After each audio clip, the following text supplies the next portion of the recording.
You ever get that feeling in your gut that someone just isn't being straight with you? Yeah, we've all been there. Well, today, we're going to go way beyond just a gut feeling. We're building a mental toolkit, one packed with FBI-inspired techniques so you can really see through the deception. Think about it. Whether you're in a big negotiation, dealing with a personal relationship, or even just having a casual chat, knowing when you're being misled, that's a huge advantage. It's really about moving from that nagging suspicion to actual certainty. And, this stuff happens way more than you'd think. Research actually suggests that the average person tells a lie at least once a day. Now, sure, a lot of those are just little white lies, but some are major deceptions, and they're designed to manipulate you. So, I want you to think of this skill less like a cool party trick and more like, well, a crucial form of self-defense. It's all about protecting yourself from being misled or even exploited. When you get down to it, this is really a skill of empowerment. Okay, so our very first technique is all about laying the groundwork. See, before you can even hope to spot a lie, you have to create an environment where the truth, or, the lack of it, can actually show itself. Just look at the difference here. A simple rephrasing changes everything. A vague question like, how'd it go? It's just going to get you a vague answer. But a specific, open-ended question that has a slight negative assumption built in, like, what kept you out so late? That forces them to tell a detailed story. A liar now has to invent a whole complex narrative on the spot, and that just creates way more chances for them to slip. All right, now this next concept, this is the absolute bedrock of lie detection. It's all about establishing a baseline. And all that is a person's normal, relaxed behavior. You can think of it as your reference point for literally everything that's about to come next. So, how do you do it?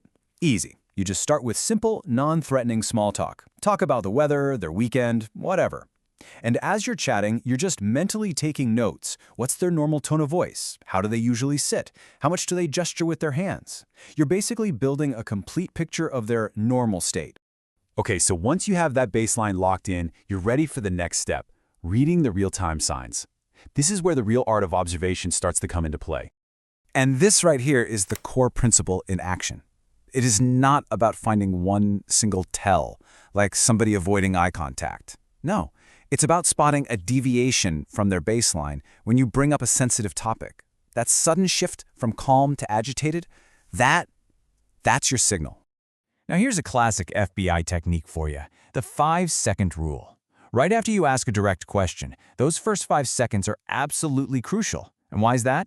It's because that initial, unguarded reaction happens before the conscious brain has enough time to build a convincing lie. It is the most honest response you are ever going to get.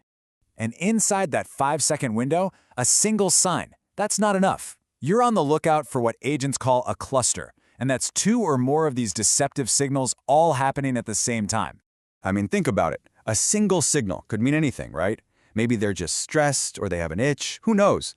But when you see someone touch their face, break eye contact, and start using vague language all at once, that cluster, that makes the probability of deception go way, way up.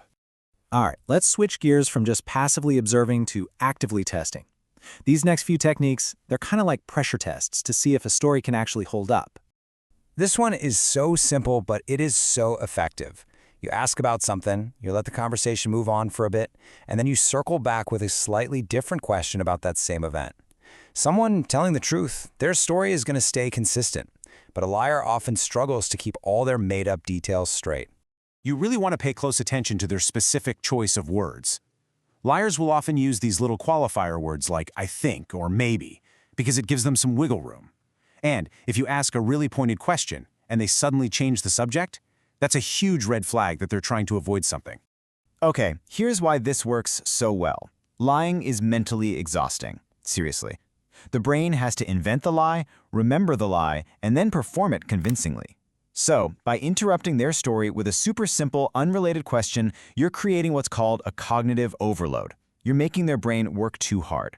When they try to get back to their lie, you'll often see the cracks start to show. This is a particularly clever little trap. You strategically drop a small, incorrect detail into the conversation. Now, a truthful person, they will almost always correct you. No, it was Wednesday.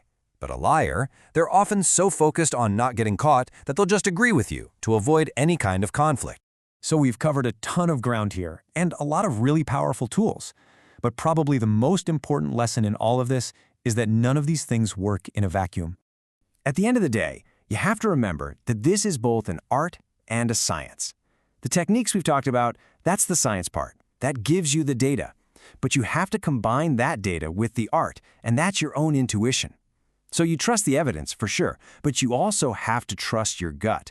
The real power is in combining both of them. So what's the big takeaway from all this?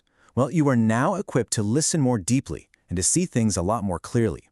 And this isn't just about spotting lies, it's about getting closer to the truth. So the only question left is, who are you going to listen to differently first?